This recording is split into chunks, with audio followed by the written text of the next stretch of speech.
দুধে ভেজা চুষি পিঠা তো আমরা অনেক খেয়েছি। একবার এইভাবে চুষি পিঠা বানিয়ে দেখো, নরম রসালো ঝরঝরে, মুখে দেয়া মাত্রই মিলিয়ে যাবে এই চুষি পিঠাগুলোর স্বাদ। একদিন খেলে বহুদিন মুখে লেগে থাকবে। ভাবতেই পারবে না হাতের কাছে থাকা সামান্য কয়েকটি উপকরণ দিয়ে ঝটপট তৈরি এই চুষি পিঠাগুলো এতটা সুস্বাদু হতে পারে। আর বানানো এতটাই সহজ যে যে কেউ একবার দেখলেই তৈরি করে নিতে পারবে।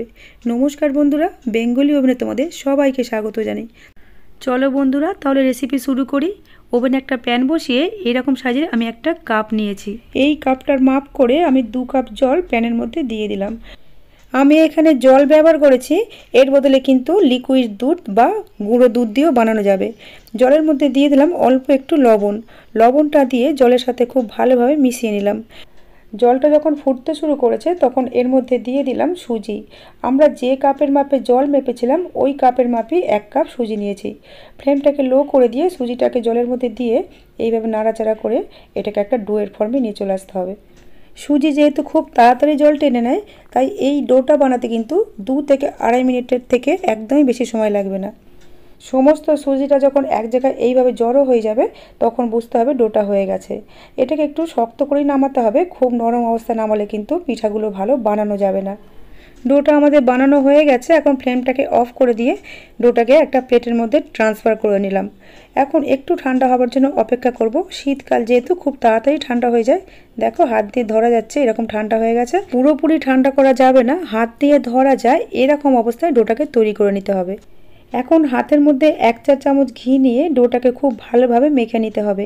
এই ঘিটা দেওয়ার ফলে মাখার সময় হাতে যেমন লেগে যাবে না, আর ডোটাও খুব সফট তৈরি হবে। তবে এই ঘিয়ের বদলে তেল দিয়েও কিন্তু মাখা যাবে। ডোটাকে খুব স্মুথভাবে মেখে নিতে হবে। দেখো আমি একদম মসৃণ করে মেখে নিয়েছি। ডোটা ঠিক এই রকম হবে। এখন এই ডো থেকে অল্প কিছুটা অংশ কেটে নিয়ে বাকি ডোটাকে কোনো ভিজে কাপড় বা কোনো একটা বাটি বা কোনো পাত্র দিয়ে ঢেকে রাখতে হবে যাতে ঠান্ডা না হয়ে যায়। কারণ ঠান্ডা হয়ে গেলে ডোটা শক্ত হয়ে যাবে আর পিঠাগুলো ঠিক করে বানানো যাবে না। আর ডো থেকে যে অংশটা আমরা হাতে কেটে নিয়েছিলাম এই অংশটাকে বোর্ডের ওপর রেখে বা 2 হাতে এইভাবে রোল পাকিয়ে নিয়ে একদম ছোট্ট ছোট্ট করে অনেকগুলো লেচি করে নিয়েছি। এইভাবে লেচিগুলো কেটে নিয়ে পিঠা বানালে প্রতিটা পিঠার আকৃতি সমান হবে। তারপর একটা করে লেচি নিয়ে হাতের তালুর সাহায্যে এইভাবে চুষি পিঠা শেপ দিতে হবে।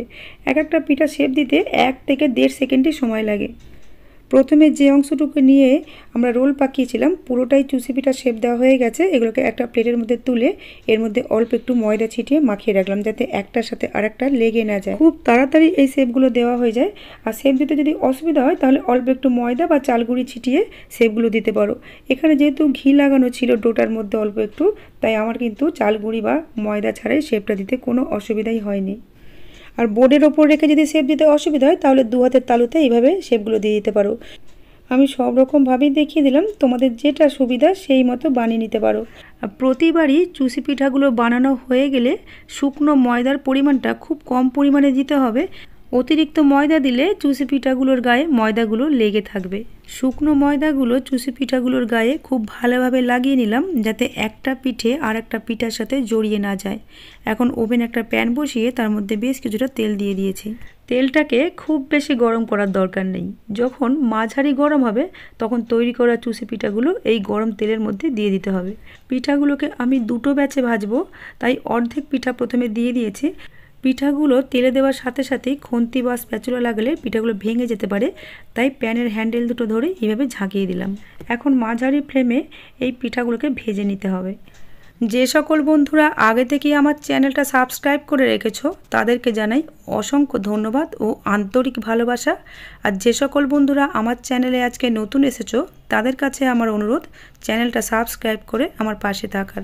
আর পাশের বেল আইকনটাও প্রেস করে রেখো যাতে এই রকমই সহজভাবে তৈরি নতুন নতুন রেসিপির ভিডিওর আপডেট সবার আগে তোমার কাছে পৌঁছে যায়।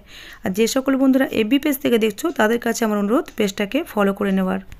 পিঠাগুলো তেলে দেবার কিছুক্ষণ পরে যখন পিঠাগুলো অল্প একটু শক্ত হয়ে গেছে তখন এইভাবে ছানটাতে নাড়াচাড়া করে ভেজে নিতে হবে। দেখো খুব ভালোভাবে ভাজা হয়ে গেছে, এই যে শক্ত হয়ে গেছে পিঠার গাগুলো। এর থেকে আর বেশি ভাজবো না, তাহলে পিঠাগুলো লাল হয়ে যাবে। এখন তেল থেকে এই পিঠাগুলোকে তুলে নিতে হবে। পিঠাগুলো ভাজতেও কিন্তু খুব বেশি সময় লাগে না, 1 থেকে 1.5 মিনিটের মধ্যেই পিঠাগুলো ভাজা হয়ে যায়। পিঠাগুলোকে তেল ঝরিয়ে একটা প্লেটের মধ্যে তুলে নিতে হবে। সব পিঠাগুলোকেই আমি তেল ঝরিয়ে তুলে নিয়েছি, আর বাকি যে পিঠাগুলো ছিল সেগুলো তেলের মধ্যে দিয়ে দিলাম। এই পিঠাগুলোকেও আমি একইভাবে ভেজে নেব। বন্ধুরা দেখো, আমার সব পিঠাগুলোই ভাজা হয়ে গেছে, আর পিঠাগুলো কতটা লোভনীয় দেখতে হয়েছে। এই পিঠাগুলোকেই আরও একটু লাল লাল করে মুচমুচে করে ভেজে আর ওপর থেকে যদি চাট মশলা আর বিট লবণ ছড়িয়ে দেওয়া যায় তাহলে চায়ের সাথে স্ন্যাক্স হিসাবে খেতে অসম্ভব ভালো লাগে। এখন আমরা একটা সিরা বানিয়ে নেব। তার জন্য ওভেনে একটা প্যান বসিয়ে আমরা যে কাপে করে সুজি মেপেছিলাম ওই একই কাপের মাপে 1 কাপ চিনি আর ওই কাপের মাপেই 1 কাপ জল দিয়েছি। সাথে দিয়ে দিলাম 2টো এলাচ চিনির শিরাটাতে একটু ফ্লেভার আনার জন্য, আর এলাচের মুখগুলো আমি একটু খুলে দিয়েছি। এখন চিনিটাকে খুব ভালোভাবে জলের সাথে মিশিয়ে নিতে হবে। এইভাবে মেপে নিয়ে চিনির শিরাটা বানালে চিনির শিরা একটুও নষ্ট হয় না। চুষি পিঠাগুলো পারফেক্টভাবে বানাতে, অর্থাৎ চুষি পিঠাগুলোকে একদম নরম রসালো আর তুলতুলে করার জন্য ঠিক যতটুকু শিরার প্রয়োজন ততটুকু শিরাই এখানে তৈরি হবে। চিনির শিরা যদি বেশি হয়ে যায় সেক্ষেত্রে চিনির শিরাটা বেশিরভাগ ক্ষেত্রেই নষ্ট হয়ে যায়, আর এই দুর্মূল্যের বাজারে আমাদের কোনো কিছুই নষ্ট করা উচিত না। তাই এইভাবে মাপ করে বানালে পিঠাগুলো যেমন রসালো নরম তুলতুলে হবে, তেমনি শিরা অতিরিক্ত হয়ে নষ্টও হবে না। এখন চিনিটা জলের সাথে পুরোপুরি মিশে যাওয়ার জন্য অপেক্ষা করতে হবে। চিনিটাকে বেশিক্ষণ ফুটিয়ে শিরাটা ঘন করার দরকার নেই, শুধুমাত্র চিনিটা জলের সাথে মিশে যাওয়া পর্যন্ত চিনিটাকে ফুটিয়ে নিয়ে তারপর ফ্লেমটাকে অফ করে দিতে হবে। এই যে পুরো চিনিটাই জলের সাথে মিশে গেছে, এখন আমরা ফ্লেমটাকে অফ করে দিলাম। এইবারে ভেজে রাখা পিঠাগুলো এই গরম শিরার মধ্যে দিয়ে দিলাম। পিঠাগুলো এখন কিন্তু হালকা গরম আছে। চিনির শিরার মধ্যে পিঠাগুলোকে খুব ভালোভাবে মিশিয়ে নিতে হবে, যাতে প্রতিটা পিঠার ভিতরে চিনির শিরা খুব ভালোভাবে ঢুকে যেতে পারে। একটা স্প্যাচুলার সাহায্যে চিনির শিরার সাথে পিঠাগুলোকে খুব ভালোভাবে মিশিয়ে নিয়েছি। এখন এই পিঠাগুলোকে চাপা দিয়ে 15 মিনিটের জন্য রেস্টে রেখে দিতে হবে। এই 15 মিনিটের মধ্যেই পিঠাগুলো সমস্ত শিরাটা শোক করে নিয়ে নরম রসালো আর ঝরঝরে তৈরি হবে।